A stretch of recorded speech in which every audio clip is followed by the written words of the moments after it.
Everyone, thank you for coming back to our Greater San Angelo Craft Ghetto Show. My name is Daniel Soto, and I'm along with other board members here at the Guild, and we're going to be showcasing a whole lot of new items that we didn't present yesterday. It's going to be presented today. We have 4 more segments today. This is the first one. Again, my name is Daniel Soto. I'm with the Soto Photography. I'm going to show you a couple of 4x6 photographs and talk a little bit more about my photography. My first one, I'll call this Corona Gone. This little guy, this little lizard, I was out doing a photo shoot, and he came out of the ground and he just poked his head out, and I was okay, it's a coast clear, and he went back in the hole. Next one I love is, this is some beads. They look like floating spaceships. This is part of my creative art that I have started, and just different exposures, different settings that I'll play around with the camera. You know, most people would have a point and shoot camera and just, shoot, automatic. I'm old-fashioned. I've been doing photography since 1989, and I'm an old-fashioned guy, so I shoot everything by manual. So I do all my settings. These are some lavender flowers. Beautiful. I love the colors. Very elegant. And this is some nice little flowers I love. And then we go back to some mats inserted on 4x6s. These are shot in the Abilene Zoo. I call this one my ugly bird.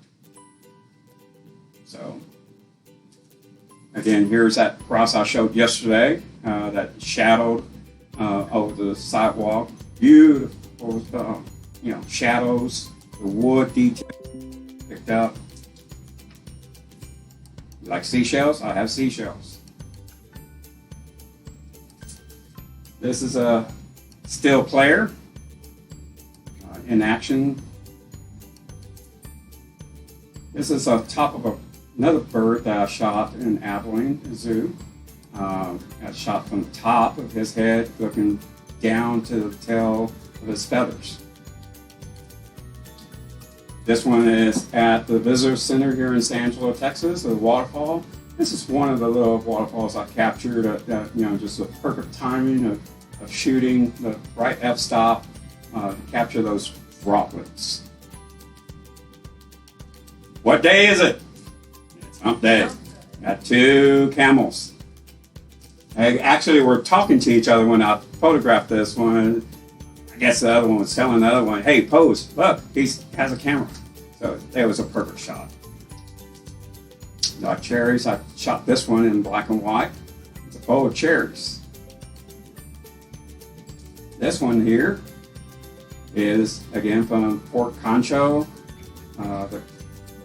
They had the Western Day out there. They were all cooking out there outdoors, and I found these old tin and bowls that they used in the olden days.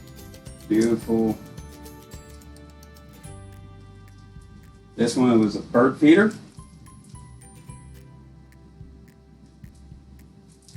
Just images that I catch that people just don't normally take the time out to look at the beauty of different things. This one is a violin. Downstream on the fiddle. All these are on a 4x6 mat. These are patio lights, black and white.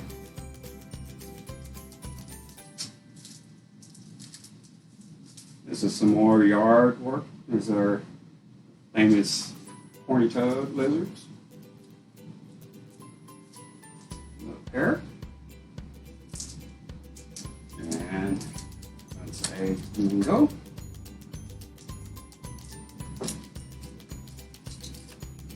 Again, I love my peacock. Again, love that peacock. Love the way I shot it from the backside all the way to the head, the feathers, the detail on it. Beautiful focusing on it. Green apples. San Antonio missions in black and white. How about Easter? Got some Easter eggs on. Laid on my belly and took that photograph. I put tons of Easter eggs laid out on the field and photographed that. I caught the vibrant colors of each Easter egg. Here's my red parrot. Great detail on the beak and the head, the feet. More green apples.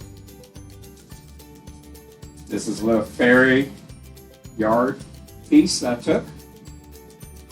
A lot of detail work that I put into. I do a lot of abstract photography. I incorporate different lenses, and like this one, I did a micro lens on top of the cherries. Gotta give it a special blend of viewing of style of photography. There's some more Western stuff. Here's a beautiful black and white sunset. We're at the farm, and I love this little shed that they have out there with 2 dead trees, and the sun was just going down, and I shot it in black and white. I knew it would look really good in black and white. It's just beautiful. Like monkeying around. Nice little monkey there. Here's another violin in the detail of the strings. 2-stepping.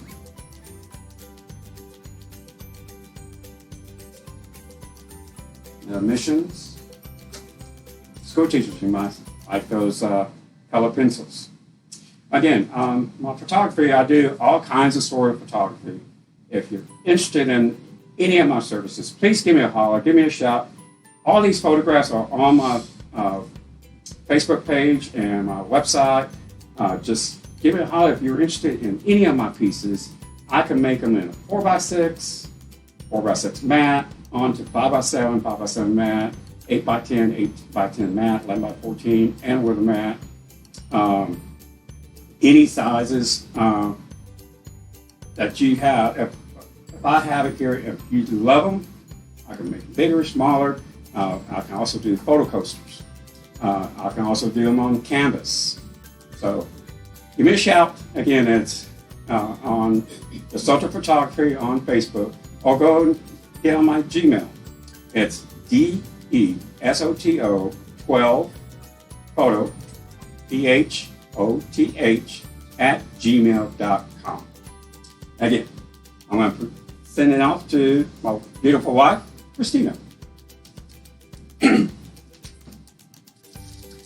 Good morning. Welcome back. I'm Kristina with Kristina's Creations. This morning I wanted to introduce some of my vinyl work and some other pieces that I've done the pour painting to show you a little variety of what I can do.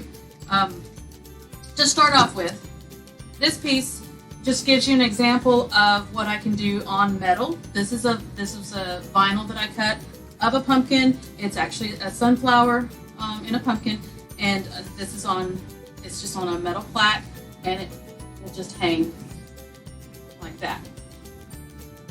And then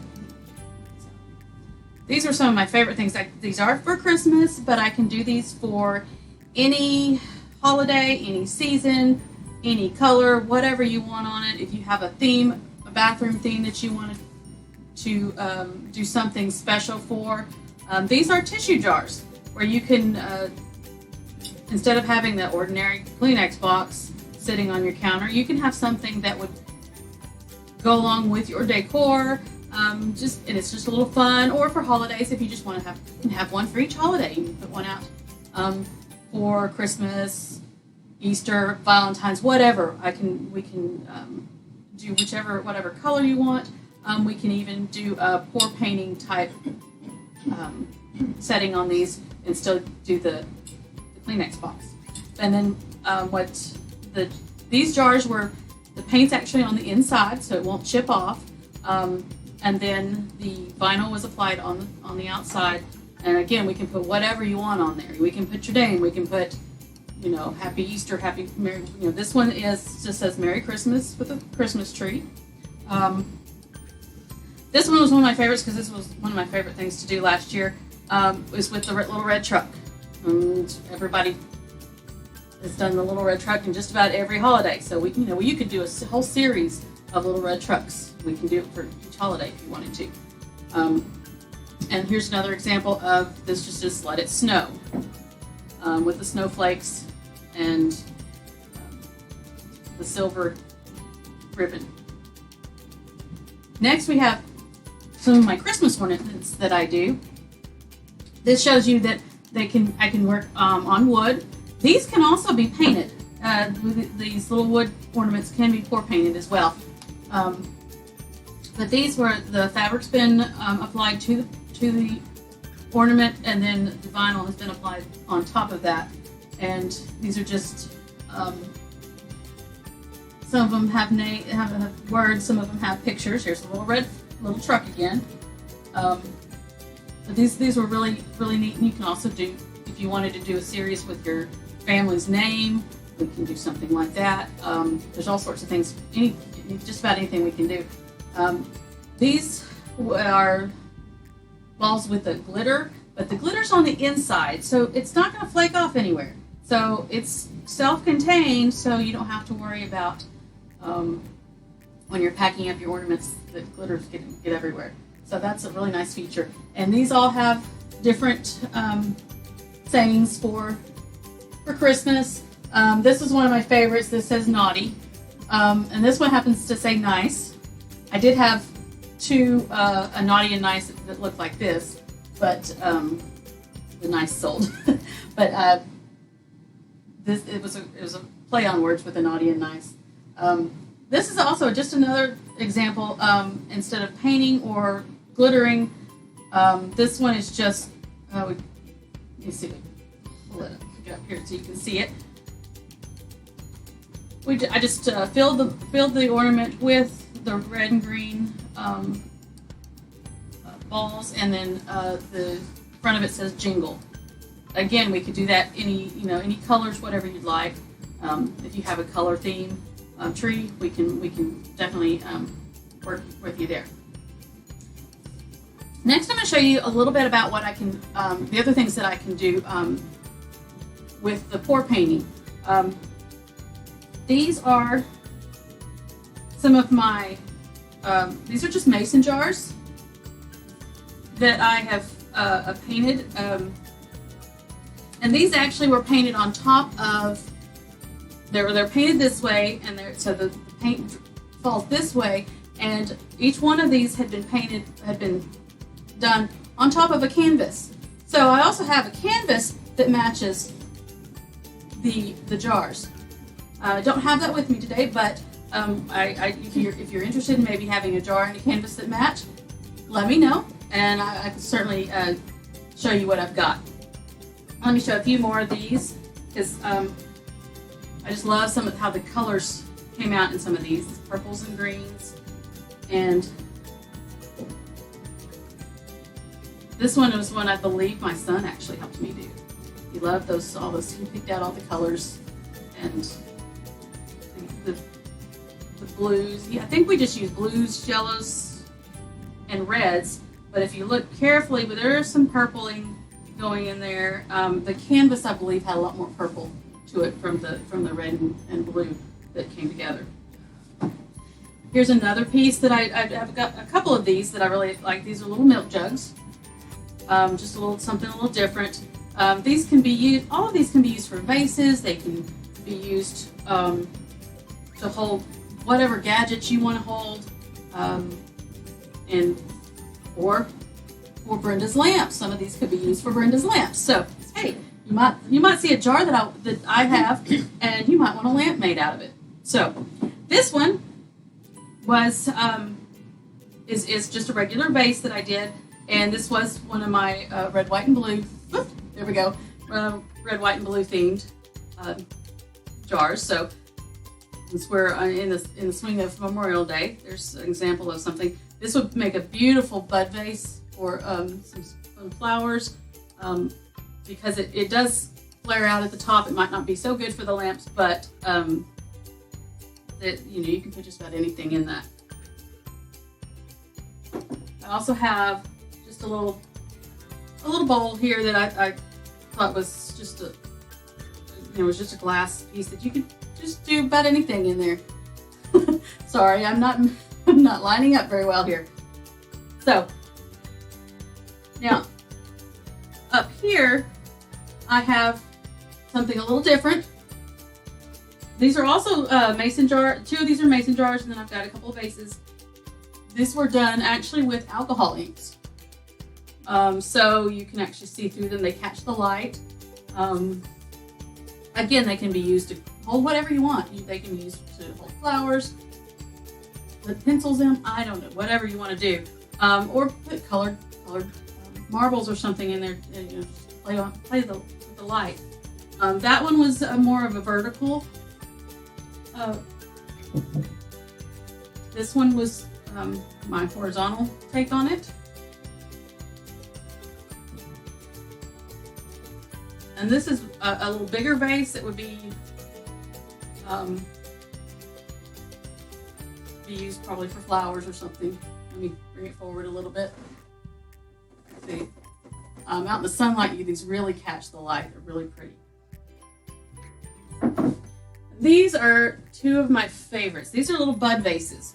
And I did them together, but they still came out a little different. One's a little bit lighter than the other. I like how they I use the same colors and everything, but they mix together a little bit differently. But again, these are all done in alcohol inks where you can they all catch the light very, very beautifully. And again, these could be used. They're bud vases, but you can get creative with this, whatever you want to do with these.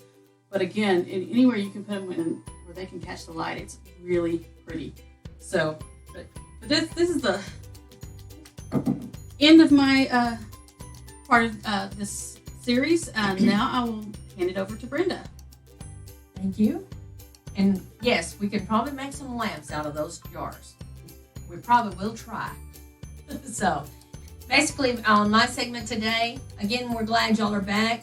We are totally enjoying all this. It is a unique experience for us, and we are sure going to try to get it out there more often. So please stay tuned with us and always come back to the Greater San Angelo Crafters Guild Facebook page. You'll see all kinds of stuff. And we showcase all of our stuff, not just us, but all of our members, and we have quite a few. And we're looking for more, so y'all let us know, okay? Okay, today mine is going to be basically the different sizes of lampshades. Of course, different sizes of bottles are going to be different sizes of shades. Basically, try to get it to unify with the size of the container. And like basically the little ones,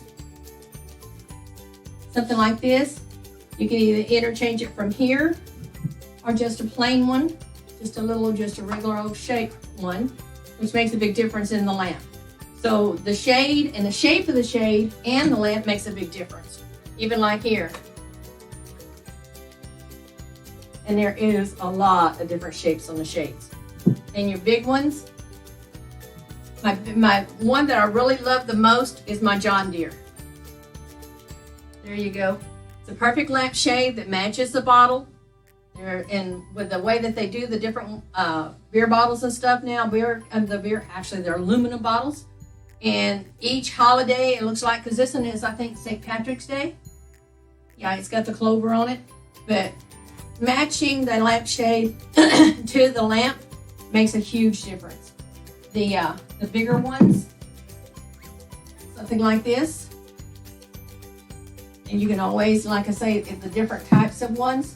The bigger bottles, the wider the base, which puts more of an accent on both of them to where it's just not stuck right at the top, too high up or too low.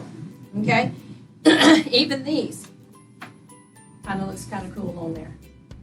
So any of the lip shades, if you want a Memorial Day one, here we go. Back with that. That's kind of cool. Anything, shape, size, container, I can do. And welcome any kind of challenge, like Kristina and I talked yesterday. Some